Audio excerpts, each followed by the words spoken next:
आज आप सभी को यहाँ देश में जो क्रिमिनल जस्टिस सिस्टम के 3 नए कानून आज से अमल में आ रहे हैं, इसके लिए आप सभी को निमंत्रित किया है।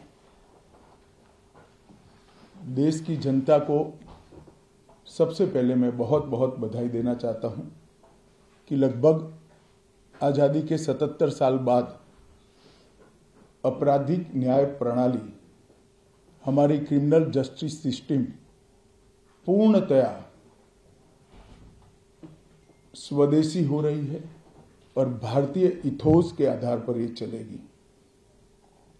75 साल के बाद इस कानूनों पर विचार हुआ और ये कानून जब आज से हर थाने में अपना काम करना चालू करेंगे, तब अंग्रेजों के बनाए हुए कानून निरस्त होकर भारत की संसद ने बनाए हुए कानून आएंगे। दंड की जगह न्याय लेगा, देरी की जगह स्पीडी ट्रायल और स्पीडी जस्टिस मिलेगा। और पहले सिर्फ पुलिस के अधिकारों की रक्षा की गई थी, अब पीड़ितों के अधिकारों की रक्षा और जो कंप्लेनेंट है इसके भी अधिकारों की रक्षा करने का काम होगा। तो एक नए नजरिए के साथ ये तीनों कानून आज सुबह से ही, मतलब कल मध्यरात्रि से काम करना शुरू किए हैं। अब इंडियन पिनल कोड, जिसको आईपीसी कहते थे, 1860 से जो कानून था, इसकी जगह बीएनएस भारतीय न्याय संहिता आएगी। क्रिमिनल प्रोसीजर कोड, जिसको सीआरपीसी कहते थे, जो 1898 से अमल में था, इसकी जगह भारतीय नागरिक सुरक्षा संहिता बीएनएस आएंगे। और इंडियन एविडेंस एक्ट 1872 से जो इस देश की क्रिमिनल जस्टिस सिस्टम को गवर्न करता था, इसकी जगह भारतीय साक्ष्य अधिनियम बीएसए लागू होगा। तो बीएनएस, बीएनएसएस और बीएसए के लागू होने से पूरी न्याय प्रणाली का आपराधिक कानूनों की पूर्णतया इसके अंदर हम कह सकते अब भारतीय आत्मा है। इसके ढेर सारे प्रावधान ऐसे किए गए हैं जिससे कई समूहों को फायदा होगा। कई सारी दफाएं जो अंग्रेजों के समय से विवाद में रही, इसको हटाकर आज के समय के अनुकूल धाराएं जोड़ी गई है। और कई सारी ऐसी चीजें जिससे भारतीय नागरिकों को परेशानी थी, इसको हटाकर नए प्रावधान किए गए हैं। सबसे पहले हमने इसमें हमारे संविधान के स्पिरिट के तहत दफाओं की और चैप्टर्स की प्रायोरिटी तय की है। सबसे पहली प्रायोरिटी महिलाओं और बच्चों के अपराध को दी गई है और मैं मानता हूं कि ये करने की बहुत समय से पहले जरूरत थी। एक पूरा अध्याय इसमें जोड़ा गया है जिसमें 35 धाराएं हैं और 13 प्रावधान हैं, जिसमें गैंग रेप के लिए अब 20 साल की सजा या तो कारावास, आजीवन कारावास, नाबालिग के साथ बलात्कार में मौत की सजा, झूठा वादा पहचान छिपाकर शोषण करने वालों के लिए भी अलग से अपराध बनाया गया है। पहले सुप्रीम कोर्ट के जजमेंट से चलता था। पीड़िता का बयान उसके घर पर महिला अधिकारियों की उपस्थिति में और अपने परिजनों की उपस्थिति में लेने का भी प्रावधान किया है। और इसके साथ साथ ऑनलाइन एफआईआर की व्यवस्था से भी ढेर सारी उत्पीड़न का सामना कर रही महिला एम्बरेसमेंट से बच पाएगी, ऐसा हमारा मानना है। सालों से देश भर में मॉब लिंचिंग के अपराध के लिए कानून में कोई प्रावधान नहीं था। प्रावधान करने की मांग होती थी। पहली बार मॉब लिंचिंग को परिभाषित किया गया है। नस्ल, जाति, समुदाय लिंग, जन्म स्थान, भाषा और अन्य कारणों से जो मॉब लिंचिंग होता है, इसमें 7 वर्ष के कारावास से लेकर मृत्यु की सजा और आजीवन कारावास तक इसके अंदर जोड़ा गया है। तो एक बहुत बड़े समय से जो मांग थी वो पूरी होने जा रही है। रात 2 एक ऐसा कानून था जो अंग्रेजों ने अपने शासन की रक्षा के लिए बनाया, चाहे महात्मा गांधी हो, चाहे तिलक महाराज हो, चाहे सरदार पटेल हो, सभी लोग यही कानून के तहत 6-6 साल की सजा काटे थे। इसी कानून के तहत केसरी पर प्रतिबंध लगाया गया था। वो अपने राज्य की सुरक्षा के लिए अंग्रेजों ने बनाया हुआ कानून था। राजद्रोह को हमने जड़ से समाप्त कर दिया है और देश विरोधी हरकतों के लिए नई धारा लेकर आए हैं। पहले सरकार के खिलाफ स्टेटमेंट देना गुनाह था, अब भारत की एकता और अखंडता को क्षतिग्रस्त करने के लिए ये कानून अमल में आएगा। तो आज़ादी के इतने सालों के बाद ये कानून में बदलाव हुआ है, जो एक बहुत बड़ा परिचायक है हमारे संविधान के स्पिरिट का। मैं आप सभी के सामने बड़े विश्वास के साथ कहता हूं कि ये तीनों कानूनों के पूर्ण स्पिरिट के साथ देश भर में लागू होने के बाद ये कानून सबसे आधुनिक न्याय प्रणाली का सर्जन करेंगे। टेक्नोलॉजी को हमने न केवल अपनाया है, आने वाले 50 सालों तक टेक्नोलॉजी में जो भी अनुसंधान होने की संभावनाएं हैं, इस सबको कानून के अंदर हमने व्याख्या के तौर पर समाहित किया है, जैसे आने वाले समय में भी जो अनुसंधान होंगे वो व्याख्यायित किए गए। ये विश्व की सबसे आधुनिक न्याय प्रणाली बनेगी, इसका मुझे विश्वास है। कंप्यूटराइजेशन की प्रक्रिया ऑलरेडी पूरी हो गई है। 99.9% थाने कंप्यूटराइज हो चुके हैं। ई रिकॉर्ड जनरेट करने की प्रक्रिया भी हमने 2019 से ही चालू कर दी थी। 0 FIR, ई FIR, चार्जशीट और जवाब, ये सभी डिजिटल होगा। किसी को बड़े बड़े जेरोक्स निकालकर करने की जरूरत नहीं है। 1 लाख पेज की चार्जशीट भी एक छोटे से पेन ड्राइव से जजेस के सामने जाएगी और पक्षकर्ताओं को दिए जाएगी। 90 दिन के अंदर इस कानून में पीड़ित को, जिन्होंने न्याय की गुहार की है, उनको अपने केस का प्रोग्रेस ऑटोमेटिकली ऑनलाइन भेजा जाएगा। हमने इसके अंदर 7 साल और उससे ज्यादा सजा वाले सभी गुना में फॉरेंसिक की टीम की विजिट को कंपलसरी कर फॉरेंसिक एविडेंस को कानूनी जामा पहनाने का काम किया है। मैं मानता हूं कि इससे बहुत फायदा होगा। दोष सिद्धि का प्रमाण हम बहुत आगे तक ले जा पाएंगे। साक्ष्यों की रिकॉर्डिंग और जांच पड़ताल में रिकॉर्डिंग की अनुमति दी है। वीडियोग्राफी को सर्च और सीजर के वक्त पर अनिवार्य किया है, जिससे किसी को फंसाने की कोई साजिश न हो पाए। ई बयान बलात्कार की पीड़िता का या छेड़खानी की पीड़िता का ई बयान को भी कानूनी माना गया है और कोर्ट में ऑडियो वीडियो के माध्यम से पेशी करने का भी प्रावधान हमने किया है। ई पेशी में गवाह, आरोपी, विशेषज्ञ और पीड़ित सभी को कानूनी जामा पहनाने का काम किया है। इसमें जो फॉरेंसिक विजिट को अनिवार्य बनाया गया है, इसको हमने दूरदर्शितापूर्वक काम कर नेशनल फॉरेंसिक साइंस लेबोरेटरी 2020 में बनाकर इसके लिए ट्रेन मैन पावर का सर्जन का काम ऑलरेडी कर चुके हैं। मुझे पूरा भरोसा है कि 3 साल के बाद इस देश में हर साल 40,000 से ज्यादा ट्रेन मैन पावर का फोर्स हमारी कानूनी क्रिमिनल जस्टिस सिस्टम की सेवा में उपलब्ध होगा।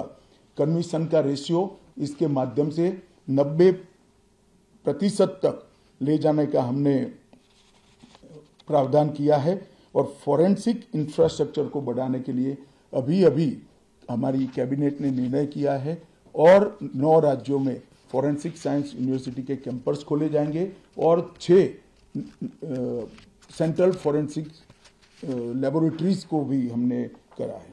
ये कानून विक्टिम सेंट्रिक है।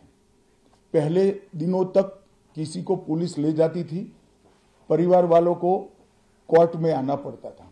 अब हमने कंपलसरी किया है कि हर थाने में रजिस्टर होगा और ई रजिस्टर भी होगा कि कौन सा अपराधी पुलिस की कस्टडी में है, जिससे हेबियस के माध्यम से कोर्ट में नहीं जाना पड़ेगा। तलाशी और रेड दोनों स्थिति में वीडियोग्राफी की जाएगी, जिससे पुलिस के अधिकारों का दुरुपयोग न हो पाए। और हमने अपराधियों को बेल को भी लंबे समय तक लंबित केसों में कानूनन बना दिया है, जिसमें एक निश्चित समय मर्यादा अपराध के अंदर जो सजा है उसके अनुपात में हो जाने के बाद जेल सुपरिटेंडेंट की जिम्मेदारी होगी कि इसको बेल पर रिहा किया जाए। तो इसके लिए कोर्ट में किसी को जाने की जरूरत नहीं पड़ेगी। इसमें विक्टिम को अपनी बात रखने का मौका मिलेगा, इंफॉर्मेशन का अधिकार मिलेगा और नुकसान के लिए क्षतिपूर्ति का भी अधिकार पहली बार भारतीय कानूनों में हम करने जा रहे हैं। 0 एफआईआर, विक्टिम की एफआईआर की प्रति की निःशुल्क प्राप्ति और 90 दिन में जांच का रिपोर्ट देने से इससे बहुत बड़ा फायदा होगा। समय पर न्याय, लगभग 35 न्याय प्रणाली की 35 धाराओं में हमने समय मर्यादा निश्चित की है और ये टेक्निक के आधार पर प्रोसीडिंग्स होने के कारण भी समय पर न्याय मिलेगा। 3 दिन में एफआईआर दर्ज करनी है, 7 दिन के भीतर जांच रिपोर्ट पीड़िता के सार्वजनिक करनी है, 60 दिन के अंदर ही अपराध तय करने हैं और घोषित अपराधियों के खिलाफ 90 दिन के अंदर मुकदमा कायम करना है और आपराधिक मामलों में मुकदमे की सुनवाई के बाद ज्यादा से ज्यादा 45 दिन के अंदर जजमेंट की घोषणा करनी है। तो कई जगह पे हमने समय को कम कर बाध्य कर हमने जल्दी से न्याय मिल पाए इस दिशा में काम किया है। हमने 3 वर्ष से कम कारावास में 60 वर्ष से अधिक उम्र में के लोग जो है, इसमें पुलिस अधिकारी की पूर्व अनुमति अरेस्ट के लिए अनिवार्य करी है। गिरफ्तार व्यक्ति को 24 घंटे में मजिस्ट्रेट के सामने ले जाने का प्रावधान भी कानूनी बनाया है और 20 से ऐसी ज्यादा धाराएं हैं जिसमें पुलिस की जवाबदेही हमने सुनिश्चित करी है। पहली बार पीई का भी हमने प्रावधान इसके अंदर किया है। साक्ष्यों के संबंध में भी टेक्नोलॉजी को हमने बढ़ावा दिया है। इलेक्ट्रॉनिक साक्ष्यों के प्रति विश्वसनीयता बढ़े, इसके लिए कानूनी प्रावधान कड़े किए हैं। सर्वर लॉग, स्थान संबंधी साक्ष्य और वॉइस मेल, ये सब की व्याख्याएं की गई है। अब न्याय प्रक्रिया संविधान की 8वीं अनुसूची में आने वाली सभी भाषाओं में काम करती हो जाएगी। हमारी स्थानीय भाषाओं के लिए बहुत बड़ा फैसला है। हमारा पूरा सॉफ्टवेयर जो बनेगा वो 8वीं अनुसूची में आने वाली सभी भाषाओं में बनेगा। कानून बनने के बाद, संसद ने पारित करने के बाद तैयारी के लिए ढेर सारा प्रयास भारत सरकार के गृह मंत्रालय और हर राज्य के गृह मंत्रालय और जस्टिस मंत्रालय ने किया है। लगभग 22.5 लाख पुलिस कर्मियों की ट्रेनिंग के लिए 12,000 मास्टर ट्रेनर्स बना दिए गए।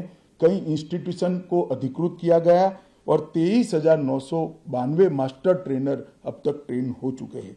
जुडिशरी में 21,000 सबऑर्डिनेट जुडिशरी का ट्रेनिंग हो चुका है और इसके लिए भी आगे पर मास्टर ट्रेनर्स की कई बैच स्थानीय भाषाओं में तैयार हो गई है। 20,000 पब्लिक प्रोसिक्यूटर्स को ट्रेन किया गया है और लगभग हर प्रोसिक्यूटर को एक ऐप दे दिया गया है और नए कानून छापे हुए दिए गए हैं कि पुरानी धारा कौन सी थी, नई धारा कौन सी है। प्रिजन के 51,224 कर्मचारियों का ट्रेनिंग हुआ है और फॉरेंसिक के 4,000 कर्मचारियों का ट्रेनिंग हुआ है। कुल मिलाकर ट्रेनिंग की संख्या पुलिस में 6 लाख, प्रोसिक्यूशन में 4,000, जुडिशरी में लगभग 20,000, फॉरेंसिक में भी 4,000 और प्रिजन में 10,868 मास्टर ट्रेनर अभी काम कर रहे हैं। मित्रों, ये संहिता के लिए कुछ विपक्ष के मित्र अलग अलग बातें मीडिया के सामने रख रहे हैं कि अभी ट्रेनिंग नहीं हुई है, चर्चा नहीं हुई है। मैं आप सभी को बताना चाहता हूं कि लोकसभा में कुल मिलाकर 9 घंटा और 29 मिनट चर्चा हुई है। 34 सदस्यों ने इसके अंदर पार्टिसिपेट किया है। राज्यसभा में 6 घंटा और 70 मिनट चर्चा हुई। 40 सदस्यों ने पार्टिसिपेट किया है। एक ये भी झूठ चलाया जा रहा है कि सबको बाल निकालने के बाद ये बिल लाया गया। बिल बिजनेस एडवाइजरी कमेटी में पहले से निश्चित था।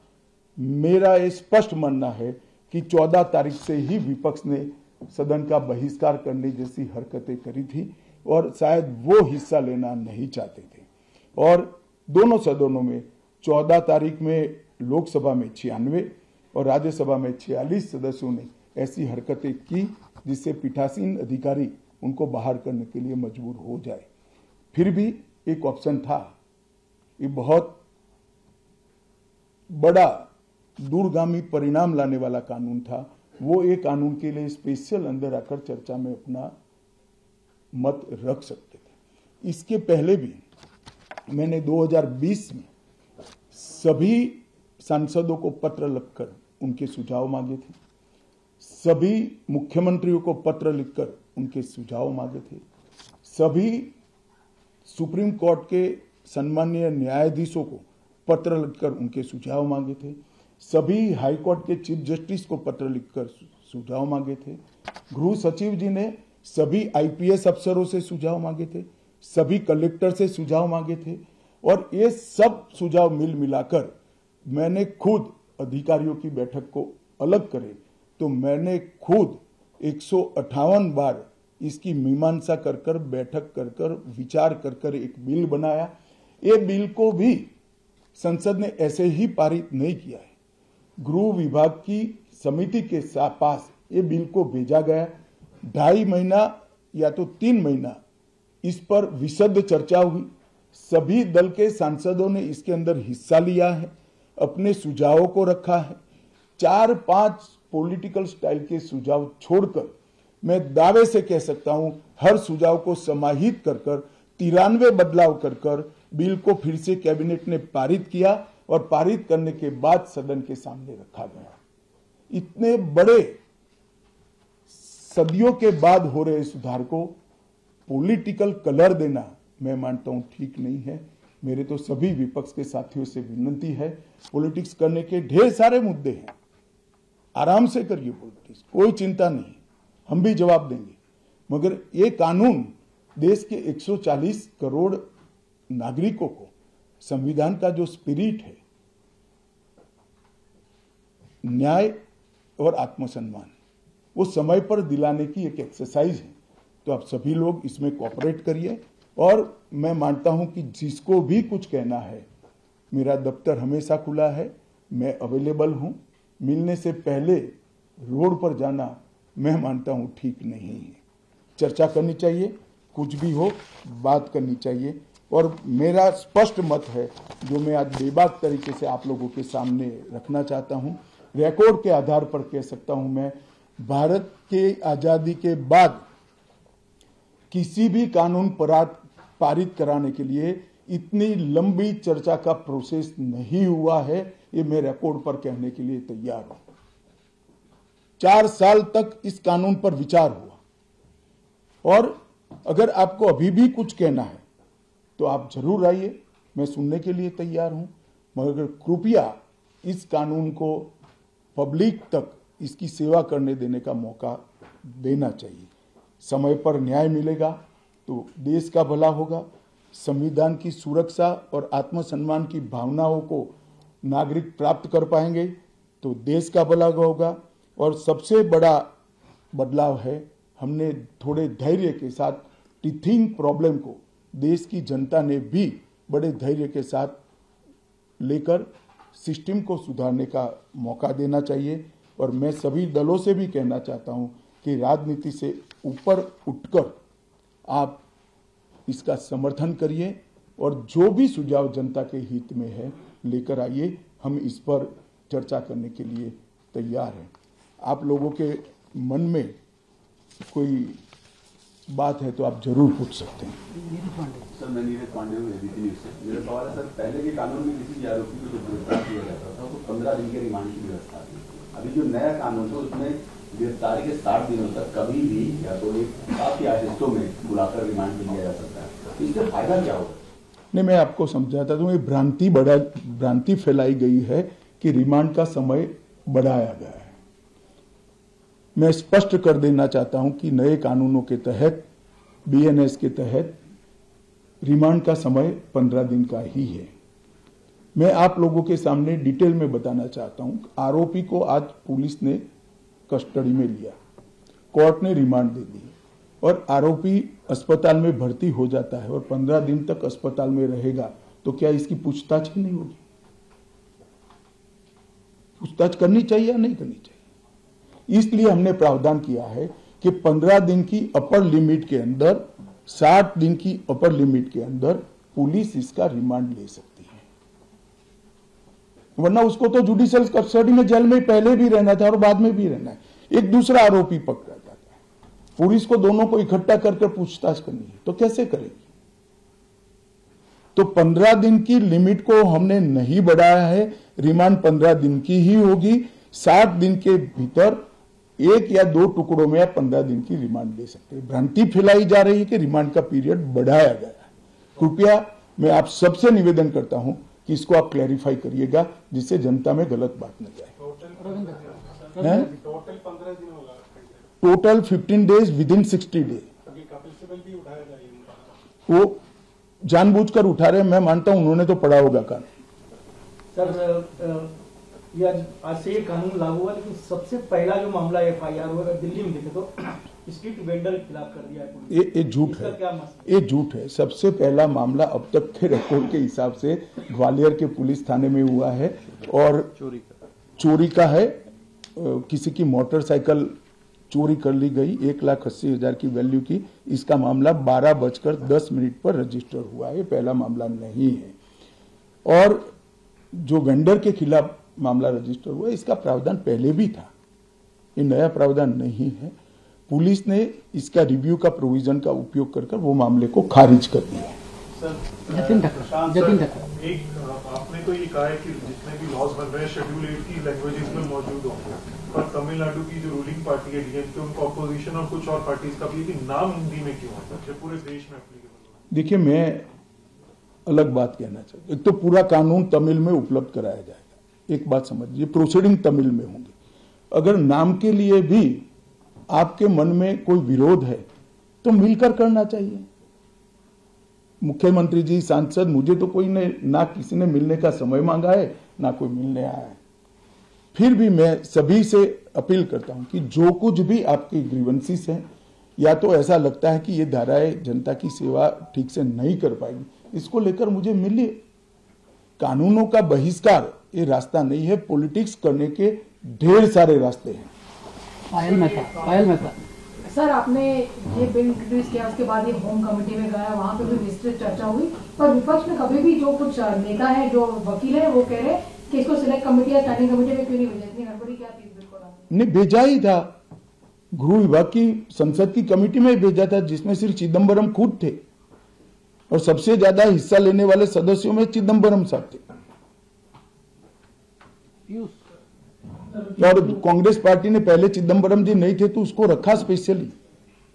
स्पीकर ने अनुमति भी दी कि ठीक है भाई, इनका अनुभव है, लॉयर है, तो असिस्ट करेंगे कमेटी को। स्टैंडिंग कमेटी में नहीं भेजा, सिलेक्ट कमेटी। क्या फर्क पड़ता है? स्टैंडिंग कमेटी, इसमें भी प्रो रेटा मेंबर है, सभी दलों के सदस्य थे। चलो पीयूष, वहां तक भी बड़ा आरोप लगाया जा रहा है विपक्ष के द्वारा कि सभी कानून ड्रैकोनियन है, और दूसरा ये कि ये कानून के माध्यम से सरकार जो है हिंदुस्तान को एक पुलिस स्टेट में कन्वर्ट करना चाहती है। देखिए, मैंने आज आपको एक नोट भी गृह विभाग के माध्यम से अधिकृत नोट दिया जाएगा, जो मेरा आप सभी से निवेदन है कि इसको आप कृपया आप सबके अखबार और टीवी चैनल्स के अंदर जनता के लिए रखें।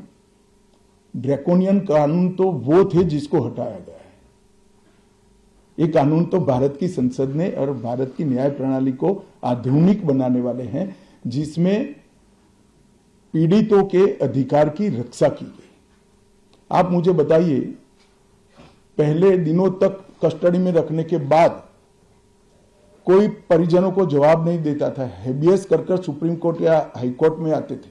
हमने प्रावधान करा कि ऊपर एक रजिस्टर रखना पड़ेगा कि मेरी कस्टडी में फला फला व्यक्ति है। इससे पुलिस विभाग बढ़ेगा या कम होगा। कई सारी कोर्ट में फरियाद आती थी, सच झूठ तो कोर्ट को तय करना होता है, मगर कंप्लेंट्स आती थी कि पुलिस ने ये मेरे घर में रख दिया और मुझ पर आरोप लगा दिया। उस वक्त वीडियोग्राफी करना ये पुलिस राज को बढ़ावा देगा या कम करेगा? 24 घंटे में अपराधी को न्यायाधीश के सामने ले जाना ये पुलिस राज को कम करेगा या बढ़ाएगा? गिने चुने पुराने दकियानुसी कुछ शब्द और कुछ वाक्य कानून को पढ़े बगैर जनता में डालकर गलत फहमी करने का प्रयास करें। मेरी सभी से विनती है, कृपया ऐसा मत करें। प्रशांत जी, न्यूज़ 24 सर, मेरा सवाल ये है कि आप जो कंप्लेनेंट FIR लॉन्च करें, एंड रिजल्ट में उसको जो रिलीफ चाहिए, लंबी लड़ाई होती है, उसके नीचे जो काम करने वाला सिस्टम का ढांचा तो वही है, उसको कैसे उस पर ऐसा नहीं है। सिस्टम के ढांचे पर कोई समय मर्यादा तय नहीं थी। अब पुलिस से लेकर जुडिशरी तक सबकी समय मर्यादा तय हुई है और टेक्नोलॉजी का हम उपयोग कर रहे हैं। आप बेंगलुरु गए हो, आपका गवाही का दिन है तो बेंगलुरु से आप गवाही दे सकते हो, कोर्ट में जाने की जरूरत नहीं है। मगर ये पूरी प्रक्रिया को अप्लाई होते होते, टेक्नोलॉजिकल अपग्रेडेशन और सारे होते होते 3 या 4 साल लगेंगे। मैं आपको और आपके माध्यम से देश की जनता को विश्वास दिलाना चाहता हूं कि ये कानूनों के पूर्ण इंप्लीमेंटेशन के बाद किसी भी FIR का सुप्रीम कोर्ट तक 3 साल के अंदर न्याय मिलने की प्रक्रिया पूरी हो जाएगी। और मैं सोच समझ कर कह रहा हूं इसको। जी, मैं रविकांत हूँ, टाइम्स ऑफ भारत से। सर, तीनों कानून लागू हो गए, इम्प्लीमेंट हो गए हैं, तो आपको क्या लगता है कि ये ऑपोजिशन जानबूझकर किस तथ्यों के आधार पर विरोध करे या सिर्फ राजनीति के लिए मामला उठाया जा रहा है? देखिए, मैं इस पर टिप्पणी नहीं करना चाहता। मैं आप सबके माध्यम से अपील करना चाहता हूं कि जिसको भी मिलना है मैं तैयार हूं, हम मिलेंगे भी और समीक्षा भी करेंगे और इसमें कृपया राजनीति नहीं करनी चाहिए। हमें एक जो कंसर्न आ रहा था विपक्ष की तरफ से वो ये था कि पेंडेंसी ऑफ केसेस और 2 पैरेलल क्रिमिनल जस्टिस सिस्टम होंगे, क्योंकि जो पुराने वाले केसेस रजिस्टर हुए हैं वो पुराने केसेस की तरह चलेंगे और जो नए वाले हैं वो नए की तरह। देखिए, जहां तक पेंडेंसी ऑफ केसेस का सवाल है, इस देश में सबसे ज्यादा शासन करने वाली पार्टी कांग्रेस है, वो हम पर नहीं मर सकते। पेंडेंसी ऑफ केसेस को कम करने के लिए ही ये कानून लाए और मैं स्पष्टता कर दूं पुराने और नए कानून के लिए, गुनाह की तिथि 1/7/2024 के पहले की होगी।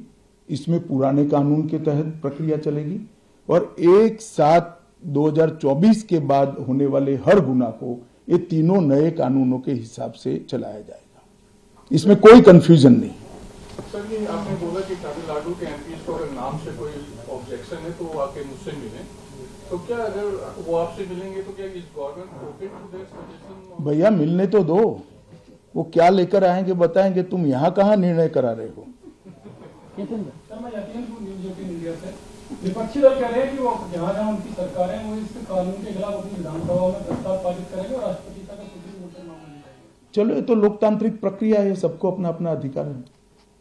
सर, आप कोई सर, इसमें एक जो बात कही जा रही है कि टेक्नोलॉजी का इस्तेमाल होगा और हर थाने तक उनको टेक्नोलॉजी दिया जाएगा, लेकिन अभी भी बहुत सब थानों में ये पहुंचा नहीं है, तो कैसे? देखिए, जहां तक थानों का सवाल है, हम 4 साल से काम कर रहे हैं, पूर्णतः नहीं पहुंचाऊंगा, मैं इस बात को स्वीकार करता हूं। इसीलिए इस कानून में हमने प्रोविजन रखा है कि एक थाना कंप्लीट होता है तो उसको आप नोटिफाइड कर सकते हो, एक कोर्ट कंप्लीट हो जाए तो इसको, फिर पूरी तहसील, फिर पूरा डिस्ट्रिक्ट और फिर पूरा स्टेट, कई सारे स्टेज में इसकी न्यायिक प्रक्रिया को नोटिफाइड करना है। जहां तक BNS का सवाल है, भारतीय न्याय संहिता का सवाल है, दफाई लगाने का सवाल है, ये पूरे देश में लागू हो जाए।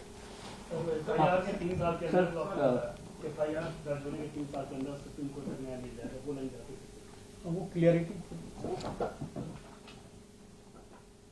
मैं आप सभी के माध्यम से देश की जनता को विश्वास दिलाना चाहता हूं कि इस कानून के संपूर्ण इम्प्लीमेंटेशन के बाद और कुछ तकनीकी तैयारियां करनी है। ये तकनीकी तैयारियां होकर थाना और कोर्ट नोटिफाइड होने के बाद किसी भी न्याय मांगने वाले व्यक्ति को एफआईआर की डेट से 3 साल के अंदर सुप्रीम कोर्ट तक न्याय मिल जाएगा, इसका मुझे भरोसा है और कानूनों में इस प्रकार का हमने प्रावधान किया है। सर, मैं दैनिक भास्कर से हूं मुकेश। इम्प्लीमेंटेशन होने में कितना समय लग जाएगा? देखिए, मैं मानता हूं कि हम 15 अगस्त के पहले सारे यूटी में इसको कंप्लीट कर देंगे। यूटी में दिल्ली भी आता है और उसके बाद हर जिला एक एक तैयार होता जाएगा। वो होता है इम्प्लीमेंटेशन। आप पहले समझ लीजिए, बीएनएस और बीएनएसएस, इसके लिए इम्प्लीमेंटेशन में कुछ तैयारी की जरूरत नहीं है। जहां तक बीएसए, भारतीय साक्ष्य अधिनियम है, इसके लिए कोर्ट में काफी सारी तैयारी करनी है, मगर 2020 से ही सुप्रीम कोर्ट के साथ चर्चा कर सुप्रीम कोर्ट मॉडर्नाइजेशन का एक बड़ा प्रोग्राम ली है और वहां पर भी काफी सारा काम हो चुका है, सॉफ्टवेयर भी तैयार हो चुके हैं। सर, भास्कर से मुकेश कौशिक, एक डिस्क्रिपेंसी है कि पुराने कानून में ये प्रोविजन था कि अगर कोई पुरुष के साथ दुराचार करता है तो उसका सेक्शन 377A था, वो खत्म हो गया, लेकिन उसके बाद कुछ मामले ऐसे आ गए हैं जो इस तरह के केस दर्ज हुए। क्या कोई संशोधन का प्रस्ताव है? संशोधन तो नहीं, मगर इसमें सुप्रीम कोर्ट का जजमेंट भी है, इसके इंटरप्रिटेशन का सवाल है। हम सुप्रीम कोर्ट से चर्चा जरूर करेंगे इसमें। सर, ये आपने जो कहा कि तमिलनाडु के एमपीज आकर मिल सकते हैं आपसे, जो कुछ ऑल पार्टी ऐसी मीटिंग भी हो सकती है अगर कोई बुलाने का आपका? ऑलरेडी हो चुकी है, ऑल पार्टी कमेटी में होती ही है। और आपको सबसे पहले बड़ी संशय लगता है, आप मिल जाओ मुझे अकेले में। लीगल कन्वेंशन एफआईआर दर्ज करना एक महत्वपूर्ण बात होती है। तो थानों में जो पुलिस अधिकारी हैं उनको इस कानून के बारे में प्रशिक्षित करने का काम कब तक पूरा? भैया, आप शायद सुने नहीं, 6,20,000 पुलिस कर्मचारियों का ट्रेनिंग हो चुका है और हमारे यहाँ 17,000 के करीब, कितने हैं गोगिया जी थाने? 17,000 थाने हैं, उसमें 6 लाख कर्मचारियों का ट्रेनिंग कंप्लीट हो चुका है और रिफ्रेशर कोर्स भी हो चुका है। सर, मैं नीलू रंजन, दैनिक जागरण से। सर, आज से लागू हुआ है तो कितने कोर्ट या कितने थाने नोटिफाइड हो गए हैं जो इसके पूरा से काम करने लगे हैं? और फॉरेंसिक का बहुत महत्व है। जनवरी में आपने कहा था कि केवल 75 जिलों में, जो आपके 85 जिले हैं पुलिस के, उसमें फॉरेंसिक मोबाइल बैंक है। अब कहां तक वो बात पहुंची, कितने जिलों में? देखिए, ऐसा है कि मैंने जो कहा वो तैयारी में समय लगेगा। तब तक दिल्ली में एक हमने मॉडल लिया है जिसमें फॉरेंसिक अधिकारियों को किट के साथ तैयार करा है। ज्यादातर मामलों में फॉरेंसिक वैन की जरूरत नहीं, किट से भी हम सैंपल ले सकते हैं और इसकी एक संपूर्ण योजना बनाकर इसका पूरा ट्रेनिंग हो चुका है। और हमारी जो यूनिवर्सिटी है, फॉरेंसिक साइंस यूनिवर्सिटी, इसने इसका पूरा सिलेबस भी बनाया है और पुलिस, कोर्ट और वकील तीनों का ट्रेनिंग भी किया है। सर, क्योंकि आज से ये तीनों कानून लागू हो चुके हैं देश के अंदर, आपने कई फीचर्स और कई धाराएं बताई हैं जो कई लोगों को सहूलियत भी देंगे। गृह मंत्रालय का क्या एस्टिमेट है कि अपराध इससे कितना कम हो जाएगा देश के अंदर आने वाले कुछ? देखिए, इमीडिएट मैं कुछ कह नहीं सकता, परंतु इससे दोष सिद्धि का प्रमाण जब बढ़ेगा, 90% तक लोगों को सजा कर पाएंगे, तो निश्चित रूप से अपराध कम होगा। इसके अंदर कई धाराओं में बार बार अपराध करने वालों के लिए ज्यादा सजा का भी हमने प्रावधान किया है। बार बार जो सजा करते हैं, आदतन अपराधी है, उनके लिए भी एक प्रोविजन किया है। सर, ये जो डेटा पुलिस वाले रिकॉर्ड करेंगे, ऑडियो वीडियो रिकॉर्डिंग, वो स्टोर कहाँ पे करेंगे? उसकी जो सैंक्टिटी है वो कैसे? ये तो लिखित की भी कैसे सैंक्टिटी होगी? हैं? अरे, लिखित बयान जो होता है वो लिखित बयान भी चार्जशीट के साथ जोड़ना होता है और डेटा को स्टोर करने की लीक प्रूफ सिस्टम की है। रिकॉर्डिंग करने वाले और सिस्टम में अपलोड करने वाले दोनों की जवाबदेही भी इसमें निश्चित की गई। एक क्लैरिफिकेशन सर, आपने कहा कि 46 मेंबर्स को सदन से निकाला गया था, लेकिन उनके लिए एक स्पेशल ऑप्शन दिया था कि वो आके अपनी बात रख सकते हैं, यही ना? नहीं, वो संपर्क करते तो तुरंत हम तो परमिशन देंगे उनको। कितने लोगों ने ऑप्शन अपनाया? वो एक ने भी नहीं अपनाया। जो पुलिस वाले एफआईआर नहीं लिखते उनके खिलाफ भी कोई कार्रवाई हो सकती है? एफआईआर के बाद ही तो सारी सवाल नहीं है, ई एफआईआर हो सकती है। आप आपके मोबाइल से एफआईआर रजिस्टर्ड करा सकते हो, जाने की जरूरत ही नहीं है, और वो ऑटोमेटिक सर्वर पर आ जाएगी। पुलिस को लेना ही लेना है, सर्वर हैंग नहीं कर सकता कोई। सर सबसे ज्यादा सजेशन होम कमेटी में मिस्टर एलंगो का है ना कि दोनों के, एलंगो के भी थी, चिदम्बरम साहब के भी थे। कितने परसेंट मानते? दोनों के काफी माने? परसेंटेज मुझे मालूम नहीं, मैं कमेटी का मेंबर नहीं हूं, मगर लगभग 95% से ज्यादा सजेशन मान लिए गए थे। एक छोटा सा डाउट था, ये टेरर जो है ये यूएपी में भी आएगा और मकोका जैसे ऑर्गेनाइज्ड क्राइम, इसको करने की जरूरत क्या थी? इसको करने की इसलिए जरूरी है कि हमारी सरकार का पॉलिसी है टेरर के खिलाफ जीरो टॉलरेंस का।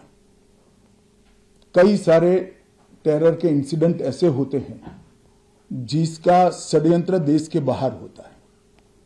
अगर इसके अनुकूल व्याख्याएं नहीं होती है तो कई जगह पे अपराधियों को इसका फायदा मिलता है, वो छूट जाते हैं और पुलिस हाथ पे हाथ धरती रहे। मैं गुजरात में गृह मंत्री था, हमारे यहाँ बम धमाके हुए थे, 58 लोग मारे गए थे। वो बम धमाके में सारा षड्यंत्र बाहर हो गया। सारे के सारे लोग सूरत में सिमी